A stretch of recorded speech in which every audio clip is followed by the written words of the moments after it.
پہلی بار کر رہی ہوں یہ سب۔ عادل، مجھے معلوم نہیں، آپ کا سامان بڑا ہے، اندر مت ڈالنا۔ میں نے کہا جیسی آپ لیٹ جاؤ، تو جیسی لیٹ گئی۔ میں نے پاؤں اٹھا کر اپنے کندھے پر رکھ لیے تھے اور اپنا سامان جیسی کی کوفہ پر رکھ دیا تھا۔ جیسی کے جسم میں ایک کرنٹ سا دوڑ گیا تھا۔ جیسیکا بولی، اف عادل، بہت اچھا لگ رہا ہے۔ سامان اندر داخل ہونے کے بعد جیسی مزے کی دنیا میں گم ہو گئی تھی اور تیزی سے کرنے کا کہہ رہی تھی۔ میں نے بھی جیسی کی چڑیا میں سامان کو اندر باہر کرنا شروع کر دیا۔ جیسیکا نے ساتھ ہی پانی چھوڑ دیا۔ وہ مجھے کس کر پکڑنے لگی اور میری کمر کو پکڑ کر خود آگے اور پیچھے کرنے لگی، اور جیسی کے اس طرح رسپانس سے میرے ببلو نے بھی پانی چھوڑ دیا تھا۔ جیسیکا بولی، اندر پانی نہ چھوڑنا۔ میں نے کہا اچھا نہیں چھوڑتا۔ جیسی کو کیا پتا تھا میں نے اس کی کھیتی میں اپنا بیج ڈال دیا ہے۔ پھر میں نے اپنا ببلو نکال کر ایک کپڑے میں لپیٹ لیا۔ جیسی بہت ہی مطمئن ہو گئی تھی، اور دوسری طرف علیشا اب مجھ سے ریگولر باتیں کرنے لگی تھی۔ دن رات واٹس ایپ پر میں علیشا کے ساتھ باتیں کرتا تھا، وہ اب مجھ سے سیریس ہو چکی تھی۔ اس نے اپنی امی کو میرے بارے میں بتا دیا تھا، اور اس کی امی نے مناسب وقت آنے پر علیشا کے پاپا سے بات کرنے کا وعدہ بھی کر لیا تھا۔ ہنا کو میں نے ساری بات بتا دی اور ہنا سے کہا، ڈارلنگ ایک میٹنگ کروا دو آپ میری علیشا کے ساتھ۔ ہنا بولی، عادل، وہ اب آپ کے پیار میں بہت پاگل ہو چکی ہے، وہ کہیں نہیں جائے گی۔ آپ جیسی کچھ کرو، اس کو فدا سے ملوا دو۔ میں نے کہا، آپ سے وعدہ ہے کہ آپ کو جلدی ہی بریکنگ نیوز ملے گی، اس کا فدا مل جائے گا۔ جیسیکا بھی سن رہی تھی اور بولی، عادل آپ کا بہت شکریہ، ہمارے لیے آپ نے اتنا کچھ کر لیا ہے۔ ہنا نے جیسی کی طرف اشارہ کیا اور مجھے بولی، آج ایک آؤٹنگ ہی کروا دو آپ جیسی کو، بیچاری گھر پر بور ہو رہی ہے۔ میں نے کہا، آپ اپنے گھر کی چابی دے دو، پھر آؤٹنگ کروا دیتا ہوں۔ تب ہنا بولی، شام کو کہیں گھومنے جائیں گے اور اب بھی لوڈو کھیلتے ہیں۔ 2-3 راؤنڈ کھیلنے کے بعد میں نے جیسی کو اشارہ کیا کہ ہم اوپر والے فلور میں چلتے ہیں۔ جیسی بولی، ہنا سے پوچھ لو، اشاروں سے باتیں ہو رہی تھیں۔ تب ہنا کو میں نے کہا، ہنا آج آپ کے ساتھ کرنا ہے۔ مجھے ہنا بولی، میں جیسی کے سامنے نہیں کروں گی، آپ کچھ دن جیسی کے ساتھ کر لو، میں نے اس لیے تو اسی سے سیٹنگ کروائی ہے۔ اور پھر میں اور جیسی اوپر 2nd فلور پر چلے گئے۔ جیسی شلوار اور قمیض پہنی ہوئی تھی جو اس دن پہن کر آئی تھی، سرخ سوٹ اور کالی شلوار۔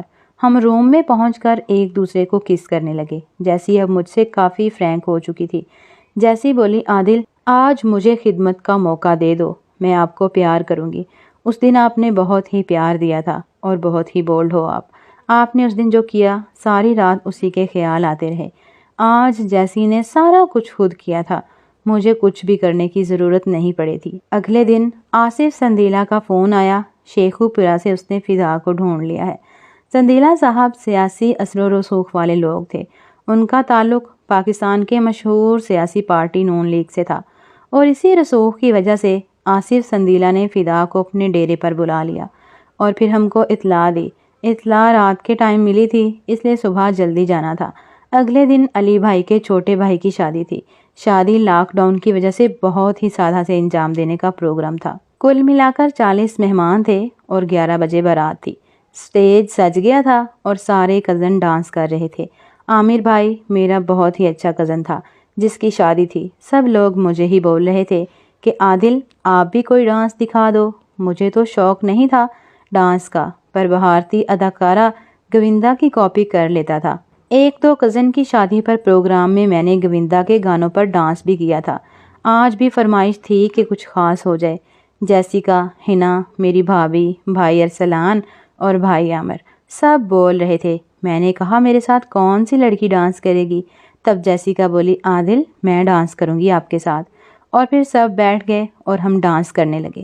گووندا کی فلم کا گانا مستی بہت ہی مشہور گانا تھا۔ ہم نے مستی مستی گانے پر پرفارم کیا تھا، بہت اچھا ڈانس کیا تھا۔ سبھی میری اور جیسی کی جوڑی پر بہت ہی تعریفیں کر رہے تھے۔ ان کو بتایا گیا کہ جیسی کی کل شادی ہے۔ جیسی بولی، فدا نہ مانا تو عادل، میں نے کہا میں اس کو لینے جا رہا ہوں، وہ تھانے میں ہی ہوگا۔ 1 بجے کے قریب ہم 4 دوست جس میں ایک فیاض بھی تھا، شادی کی رونقیں چھوڑ کر ہم شیخو پورہ پہنچے۔ وہاں آصف سندیلا نے ہماری آؤ بھگت بہت اچھے طریقے سے کی، اور چائے اور کھانے کی میز سے فارغ ہو کر ہم نے آصف صاحب کے ڈیرے کی سیر بھی کی اور پھر ہم سب نے صوفی بزرگ شاعر وارث شاہ صاحب کے دربار پر حاضری دی، اور پھر آصف بھائی نے ہم کو فدا سے ملوایا۔ فدا ایک سمارٹ سا لڑکا تھا، گورا رنگ، ہلکی سی داڑھی، مونچھیں، اور گاؤں کا ایک نوجوان لڑکا تھا جو ہمیں دیکھ کر ڈر گیا۔ ہم نے اسے سمجھایا ہم تو آپ دونوں کو ملانے کی خاطر سب کچھ کر رہے ہیں، تو اس کا ڈر دور ہو گیا۔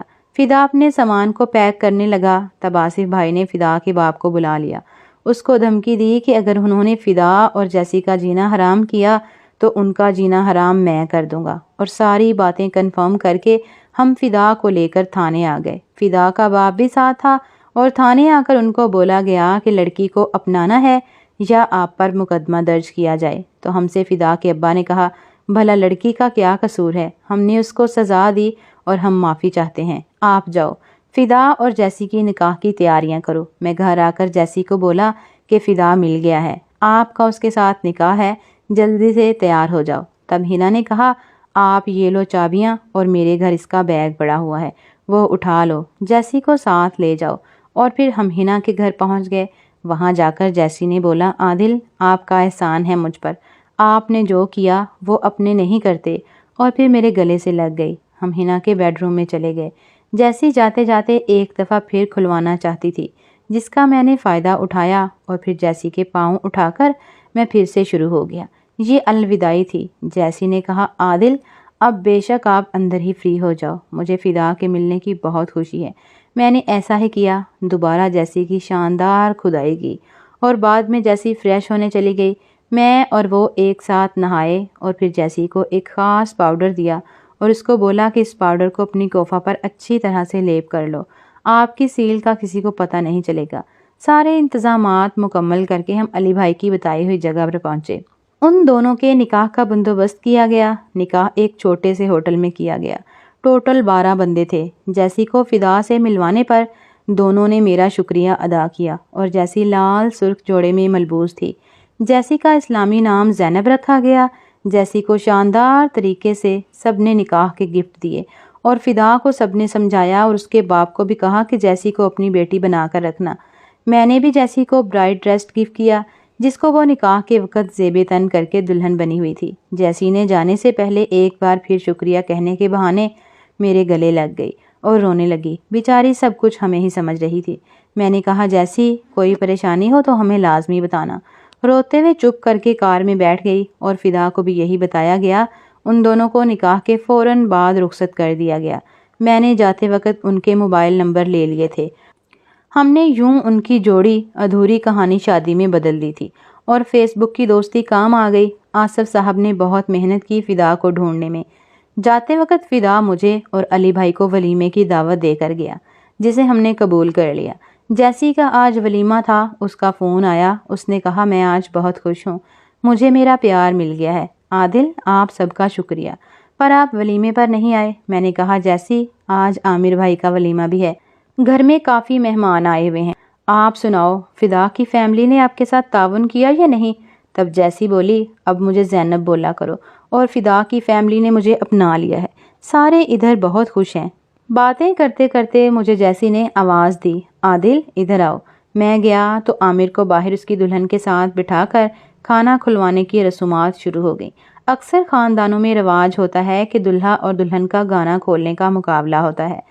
گانے کو کافی ساری گیریں لگائی جاتی ہیں تاکہ مقابلہ جیتا جا سکے۔ دلہا اور دلہن پورے زور لگاتے ہیں، ہارنا کوئی نہیں چاہتا۔ سارے لڑکے اور لڑکیاں کھڑے ہو کر مقابلہ دیکھ رہے تھے۔